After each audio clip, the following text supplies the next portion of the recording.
શું તમે જાણો છો કે આપણા ભારતમાં એક એવું ગામ છે જ્યાં લોકો કૂતરા કે બિલાડીને બદલે સાપ ઘરમાં રાખે છે? ભારતમાં એક ગામ છે જ્યાં લોકોનો સાપ સાથે એક ખાસ સંબંધ છે. તેમને માત્ર ઘરમાં જ ઉછેરવામાં આવતા નથી, પરંતુ બાળકોને પણ તેમની સાથે રમવાની છૂટ છે. નવાઈની વાત તો એ છે કે અહીંના લોકોને સાપ પણ કોઈ નુકસાન પહોંચાડતા નથી, પરંતુ બહારના લોકોને સાપની નજીક ન જવાની સૂચના આપવામાં આવે છે. આપણા દેશમાં આવા ઘણા અનોખા ગામો છે જ્યાંની સંસ્કૃતિ અને રીતિ રિવાજો બાકી ભારત કરતા સાવ અલગ છે. આમાંથી એક અનોખું ગામ છે મહારાષ્ટ્રનું શેતપાલ ગામ. આ પોતાનામાં જ એક રહસ્ય જેવું છે અને તેને પોતાના પરિવારનો એક ભાગ માને છે.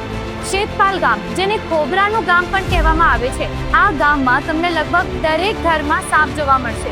આ સાપ ફક્ત ઘરોમાં જ નહીં, પરંતુ ખેતરોમાં, ઝાડ પર અને બેડરૂમની અંદર પણ જોવા મળશે. ગામના લોકો તો સાપથી બિલકુલ ડરતા નથી, બલ્કિ તેમની સાથે રમે છે અને તેમને દૂધ પણ પીવડાવે છે. આ ગામના લોકો માને છે કે સાપ ભગવાન શિવનું પ્રતીક છે, તેથી તેઓ સાપની પૂજા કરે છે અને તેમનો પરિવાર માને છે. ગામમાં એવા ઘણા બધા મંદિરો છે જ્યાં સાપની પૂજા પણ કરાય છે. ત્યારથી પેઢી દર પેઢી આ પરંપરા ચાલતી આવી છે. ગામના લોકો સાપને કેવી રીતે પાડે અને તેને પકડે આ સારી રીતે જાણે છે. લોકો તેમના બાળપણથી જ સાપને કેવી રીતે હેન્ડલ કરવું તે શીખે છે.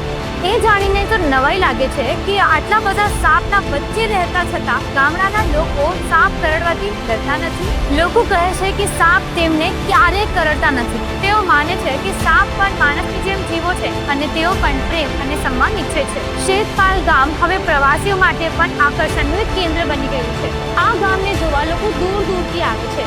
ગામના લોકો પ્રવાસીઓને સાપ વિશે જણાવે છે. તેની સાથે સાથે સાપને કેવી રીતે સાચવું અને ધ્યાન રાખવું તે પણ શીખવાડે છે. જો કે શેતપાલ ગામમાં સાપને પાળવો સરળ નથી. ગ્રામજનોને અનેક પડકારોનો સામનો કરવો પડે છે. સાપને રાખવા માટે એક ખાસ પ્રકારના ખોરાકની જરૂર પડે છે. આ સિવાય સાપને રોગોથી બચાવવા પણ એક મોટો પડકાર છે. સરકારે આ ગામને પ્રવાસન સ્થળ તરીકે વિકસાવવાનું આયોજન કર્યું છે. આ ઉપરાંત સરકાર ગ્રામજનોને સાપ પાડવાની તાલીમ પણ આપી રહી છે. શેતપાલ ગામ ભારતીય સંસ્કૃતિનું એક અનોખું ઉદાહરણ છે. આ ગામ આપણે શીખવાડે છે કે આપણે કેવી રીતે પ્રકૃતિ સાથે સુમેળમાં રહી શકીએ. આ ગામ આપણને એ પણ શીખવાડે છે કે આપણે બધા જીવો માટે પ્રેમ અને આદર રાખવું જોઈએ. આવી જ નવી સ્ટોરીઝ માટે સબસ્ક્રાઇબ કરો કેમ છો સુરત.